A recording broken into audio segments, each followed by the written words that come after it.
Thank you all for joining us for our SICSS-Howard Mathematica Lunchtime Talk. During these chats while you chew, you'll meet interesting people or organizations that are doing cool and complementary work to what you're currently learning about in the Summer Institute at Howard University. If you don't have your lunch yet, hit pause. For those of you with food and beverage in hand, let's get started. I'm proud to introduce some of our SICSS-Howard Mathematica alums who will introduce our speaker. Thanks, Nana. My name is Erica Kemigoto, and I am a research scientist at the Arizona Institute for Resilience International Programs at the University of Arizona. And I am also a SICSS-Howard 2022 alumna. I am Andrea Adams, an assistant professor at the University of the District of Columbia. And I am also a 2022 SICSS-Howard Mathematica alum. And it is my honor to introduce Chris Vale, Ph.D. from the Polarization Lab. Hey, everybody. Thanks so much for having me. It's a pleasure to visit you all and have the opportunity to tell you a little bit more about some of the research that I do with my colleagues in the Polarization Lab at Duke University. So, I'm a sociologist. I also have appointments in political science, public policy, and data science. And one of the reasons I have affiliations with multiple departments is our lab is really intentionally and necessarily interdisciplinary. So our sort of mandate is to do high quality research on the drivers of incivility and extremism on social media, and also to develop new technological solutions to address them. So we're a little unique in that we not only are trying to do research, but also to work with social media companies, nonprofit groups, even some governments, to try to put tools in the hands of social media users that can, we think, really help reduce incivility online. So we have sort of three guiding questions as a research group. The first is, how can we incentivize more positive behavior on social media? So a lot of people right now are concerned about the other side of the coin, like how do we stop misinformation from spreading? How do we reduce polarization? And, though we've done a lot of work in those areas and think those areas are really important, more recently, we've become concerned that a lot of the interventions that people have tried to discourage negative behavior on social media have had limited impact, and some of them may have actually had unintended consequences to make things worse. And meanwhile, not many people are asking how to incentivize more positive behavior among social media users. And we think that's too bad, because we think there's a lot more opportunity to have impact there. And then we think there's a lot more possibility that social media companies could actually implement solutions in this space, rather than in the sort of attempts to discourage negative behavior space. The second thing that makes us maybe a little bit different than other research groups is we want to create new ways to study social media. So I'll talk a little bit about that later, but basically we've become concerned that if we wait as researchers for social media companies to share data with us, we're going to be disappointed. Over the years, we've seen less and less data shared. And most recently, we've seen Twitter dramatically reduce access to data from its API that hopefully you're going to learn about in this in the course of your time at SICSS this year. So we want to create new platforms. I'll talk about something we call the Social Media Accelerator, which is an idea to create a free open source resource that any researcher can use to simulate social media environments, and pay research participants to use them, and then have much more control over what kind of research can be done and what kind of data can be collected in an ethical manner. And then lastly, as I already mentioned, we're really trying to do what some people have called solution-oriented research, which means we're sort of inspired by real problems in the world, like the many problems of social media right now.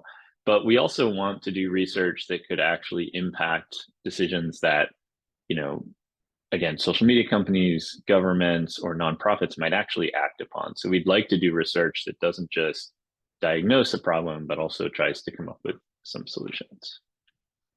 And to sort of give you a taste of the type of research we do, I'll tell you about a few studies we've recently done. The first of which kind of goes back to 2017, which is when we first started the Polarization Lab. And at the time, seems like a million years ago, post-COVID and everything else that's happened in the last few years.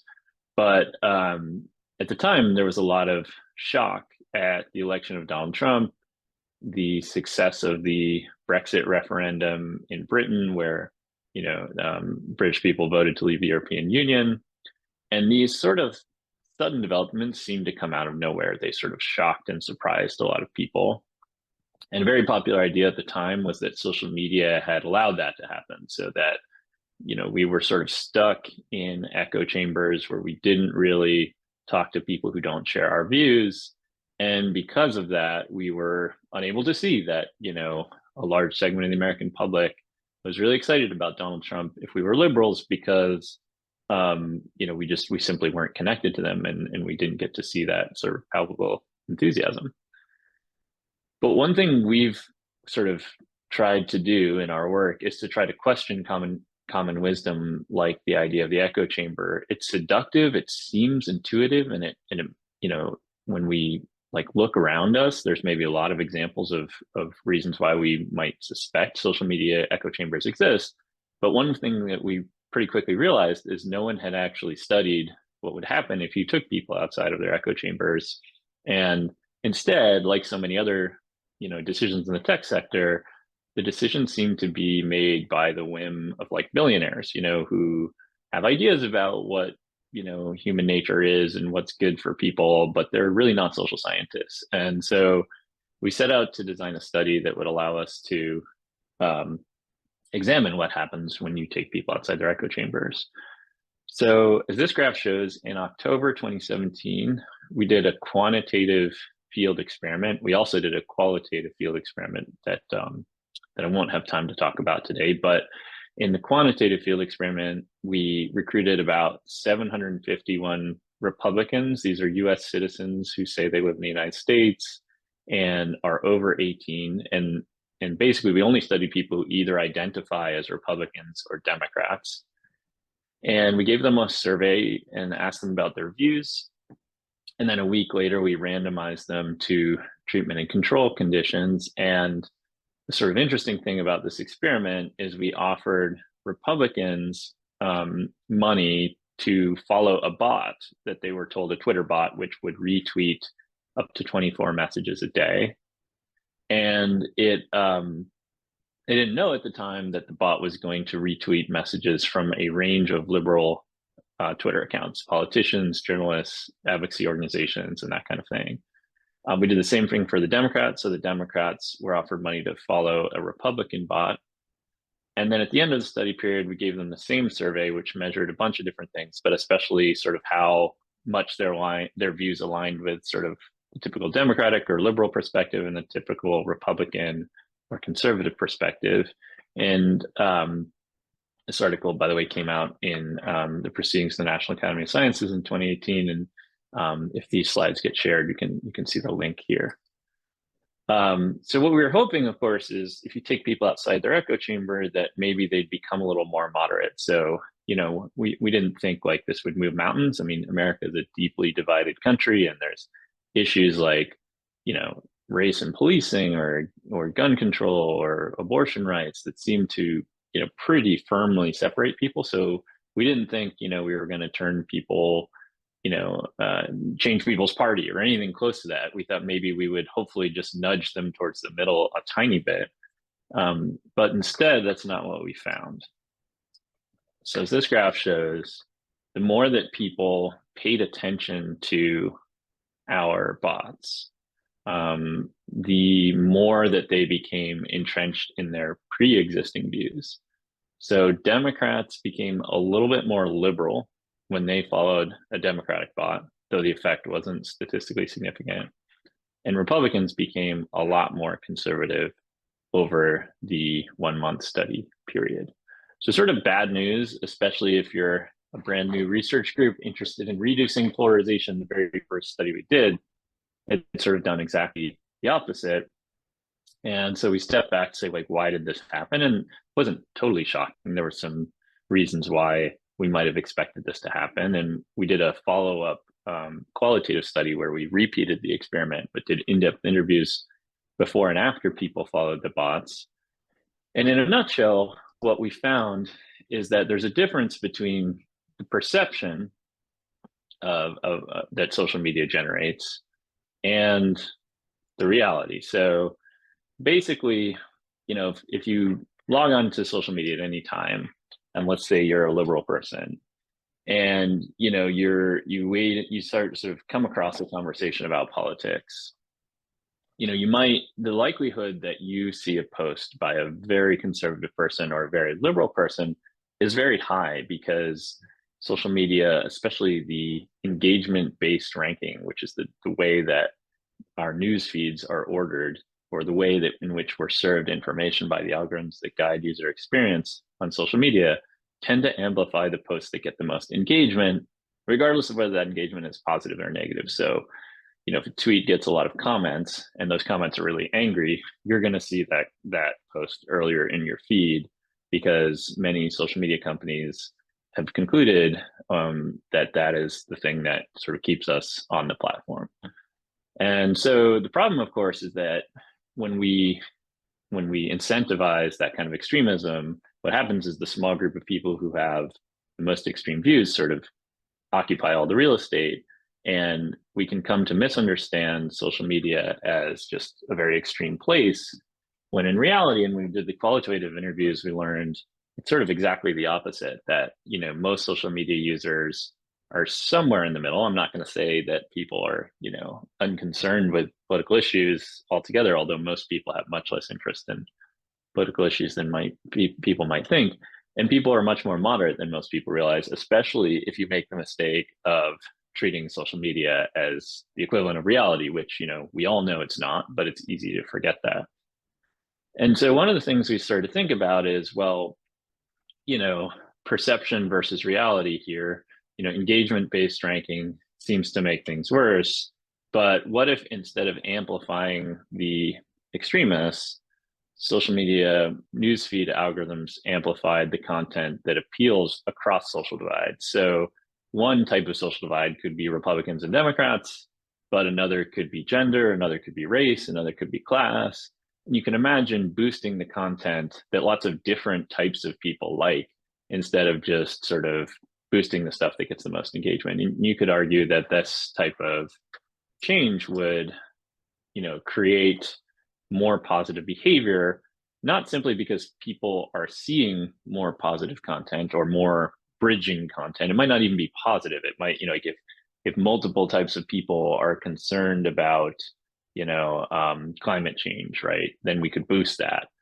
Doesn't mean it's necessarily going to be a positive story about climate change, especially these days. But the idea is that this not only changes what people see, but it changes the incentive structure of social media. So earlier, when I was talking about creating more positive incentives, or incentives for positive behavior on social media, this is what I was talking about. If you imagine the current platforms, if you're a troll, it's super easy to get engagement, and it's super easy to get eyeballs on your content just by being a jerk, right? Or saying crazy things. So the idea here is that, well, if you get boosted by saying things that appeals across different groups of people, could, by the way, be international versus across countries too. It doesn't even have to just be demographic groups within a single country. That this could actually compel people or incentivize people to try to say things that will appeal to lots of different people, instead of just trying to say things that will kind of piss people off, which is, I think, what we've currently got. So this was all sort of hypothetical and came out of the qualitative research that followed up the quantitative research that I talked about at the beginning. And then we wanted to, as I mentioned earlier, try to think about how to change this into concrete solutions that real people can use, or that social media companies can use. And this is where we came up with the idea to create what we call middleware. Middleware is a term that's usually used to describe some kind of technology that you use in tandem with a pre-existing platform. So things like apps and bots. And as you can see here, one of the ways that we've tried out this idea of the bridging-based algorithm is to create what we call the bipartisanship leaderboard. So these are people who you can visit these tools on polarizationlab.com, unless Elon Musk discontinues our access to the API before this video is shown. Sad, but possible. You'll be able to see the people who tend to get likes by both, in this case, by both Republicans and Democrats. So we haven't yet built this out so that it would be across racial groups or different gender groups or different nationalities. And that's principally because our research was about politics in the US, and we're also drawing here upon our panel of people that were part of our experiment, so we can observe what they like and don't like over many years. And that's how we generate this app, which, by the way, you're learning a lot about R in these institutes. And we use the Shiny app building tool to create this app and many of the other apps on polarizationlab.com. And I actually have a video in the online curriculum on how to create bots, apps, and other tools on the online curriculum on the Learn Online tab on SICSS.io. So we have the bipartisanship leaderboard, which is sort of supposed to, create an incentive for people to be sort of, be more productive in how they interact with others. But then also these bots that retweet people who score high on our bipartisanship leaderboard, so that users themselves can follow this bot and effectively change the content that they see in their feed by seeing more of the bridging kind of content. So we have a lot of other apps on the webpage too that I won't talk about, but I'll simply say, like, all of them are sort of designed to sort of nudge people to learn how to, say, avoid trolls, or see the gap between social media and reality, which we've come to think is really, really important for avoiding, or for discouraging toxicity and for incentivizing positive behavior. So again, you can check those out on polarizationlab.com.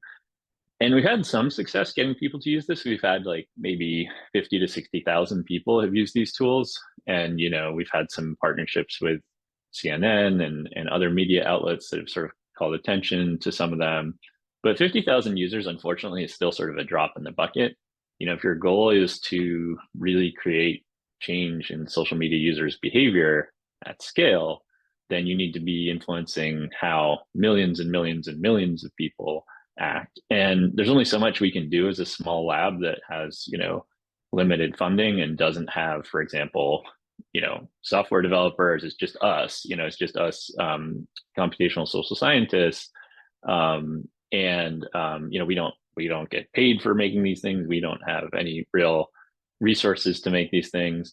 But what we can do is make these things as a proof of concept for social media companies. And that's where we were pretty excited when Twitter came to us late in early 2022 with a problem with their newly launched product, Birdwatch. So Birdwatch is sort of an interesting idea.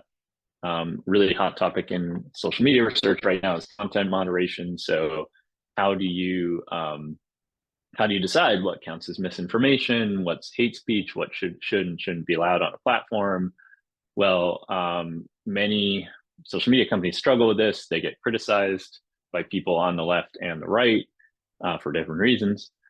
And so what Twitter decided to do was say, well, what if we shift the burden off the company and onto the users and say, okay, what if we recruit volunteers whose job it's going to be is to label stuff as misinformation or not? So, here's a comical example of that, like whales are not real, and someone can annotate that as misinformation, cite some sources, and then other people can rate that annotation as either helpful or unhelpful.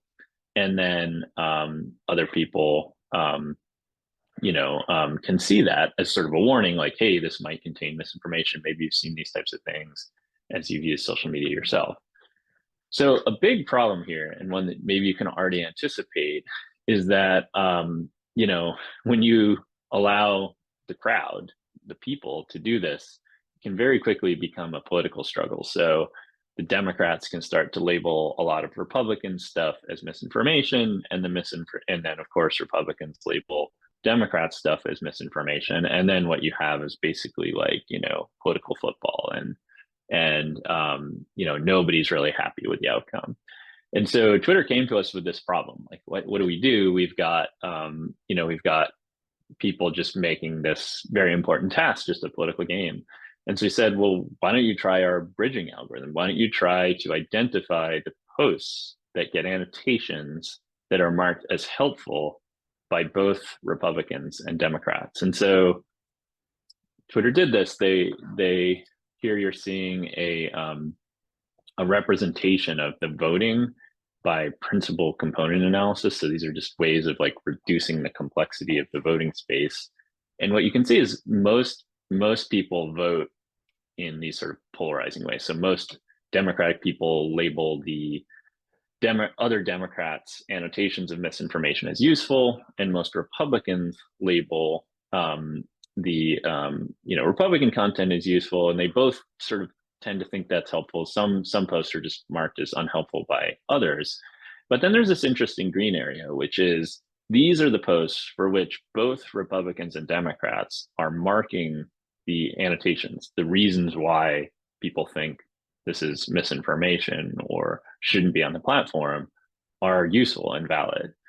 And so the question becomes, okay, well, what if instead of boosting these, the things that get the most helpful votes, what if you boost the broadly helpful notes that are broadly helpful across political divides? And so that's what Twitter did. This was pre-Elon Musk acquisition, and they did a survey experiment in-house that demonstrated this. But then, a little more excitingly, they actually rolled it out on Twitter. And so what you're seeing here is the effect of using this bridging algorithm, which again makes the annotations that are marked useful by both Republicans and Democrats appear higher up and more prominently beneath the misinformation. And what you see here is that this intervention, which is just a simple change in the way you're boosting stuff, resulted in a 25 to 35% decrease in the sharing of misinformation on Twitter through a very large field experiment. So pretty exciting result, and one that we think our research had some impact on, and we were able to sort of convince Twitter that this was a viable path because of the middleware tech that we had created. I have no idea if Birdwatch, which is now called Community Notes, thank you, Mr. Musk, will continue. Although I will say it does seem to be a feature that even Elon Musk seems to like, insofar as he likes the idea that the crowd could produce the annotations. I have a lot of other thoughts about Mr. Musk and his his approach to Twitter, and I think there's many other problems, but if this could survive, I think it's a nice example of what's possible when computational social science can sort of actually influence real companies making real difficult decisions. And so again, our goal is to do the kind of research, develop the middleware, and then deliver these sort of new products to social media platforms. And the other thing that I mentioned earlier is like, we've really started to think about the carrot versus the stick, the carrot being like incentivizing the positive behavior, and the stick being punishing the bad behavior. And we're just really worried that most people and most researchers are focused on the stick and, trying to say, do the content moderation, or to, ban people and take strong-handed approaches. And those are very often necessary in my view. Like I would never say we shouldn't have a stick. We definitely need one, given what's possible, especially with rampant white supremacy and other very concerning, rampant gender-based discrimination, religious and ethnic discrimination. We need to have a stick to ban and punish people. But the problem is, the stick alone does not seem to be working very well. Facebook alone is currently spending upwards of $1 billion to $2 billion a year, or sorry, Meta now, I guess. But I guess it's just Facebook as a platform is spending about $1 billion a year to do content moderation. And I think most of us would agree that it's not going very well, right? Like it's that we're still seeing lots of hateful, bad stuff. And, those numbers don't seem to be coming down. If anything, the cost of content moderation seems to be increasing. So then the sort of interesting question is, well, if you could incentivize more positive behavior through something like our bridging algorithm, but that's just one example. There's many other ways we can incentivize more positive behavior, which makes social media a much less enticing place for trolls to play. Then the value proposition becomes you might be able to bring down the cost of content moderation by decreasing the scale and prevalence of negative behavior, not by punishing it, but by incentivizing other kinds of behavior. So like when I say I'm incentivizing here, I'm talking about like really rethinking the way that social media works. So, you know, revisiting questions like, why do we have a like button? Why do we have comments? You know, what, you know, how many people should we be allowed to connect to? Is connecting with everyone really a good thing? Or are we sacrificing the depth of human connection for the breadth of human connection? Questions like this that we as researchers, I think, just really don't have an answer to.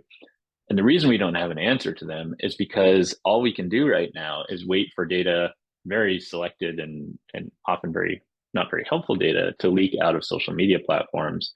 And when we do that, we wind up only being able to ask questions about the existing system, and we wind up asking questions about how to fix a broken system instead of sort of imagining another system. And so there's some key challenges to social media research right now, and this is why, as I mentioned at the outset, we've been really interested in trying to develop an alternative way to study social media.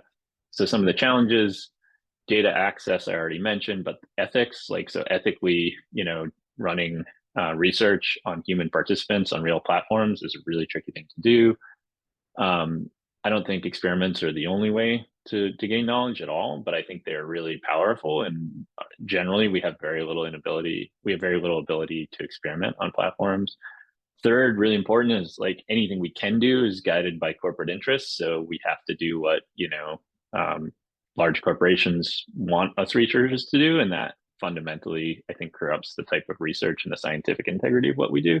But I think most importantly is it creates a lack of imagination. Like, we're not just thinking like, hey, maybe there's like whole other ways to design a newsfeed algorithm, or, you know, the newsfeed itself that we aren't exploring. And that's what motivated our idea to create what we call the social media accelerator. And this is a bit of a grandiose analogy, but if you're familiar with physics, there was a organization created called CERN, which created the physical infrastructure necessary for large groups of physicists to run very expensive, types of studies at scale and together in a collaborative manner. And so it's sort of a joint effort that created a common good that let everyone sort of do the type of fundamental research in particle physics that needed to be done. So the question is, like, could we do this for social media? Could we create a platform that allows a researcher to customize social media platforms, create any kind of social media platform they want, really, within certain bounds I'll show you in just a minute, collect better behavioral and survey data, so ask people questions before and after they use the social media platform that a researcher could create, but then also measure, you know, how long they pause over a message and read it, or how many times they click on one post versus another. Embed experiments or randomized controlled trials so that one person sees one kind of social media environment and another person sees another, which I think is a really powerful way of trying to see how the design of different social media systems could shape human behavior. And then ultimately use that again to develop more of an evidence-based social media. And so we've been working on this thing for about 3 or 4 years now, and here's some screenshots of the latest version, which still isn't public and you can't use it yet. I would love to say at the end of this video, go to our website and you can spin up a study. We're not there yet. We're still searching for funding to make this fully open source. But you can see here, the researcher is creating a study, adding different components of the social media platform.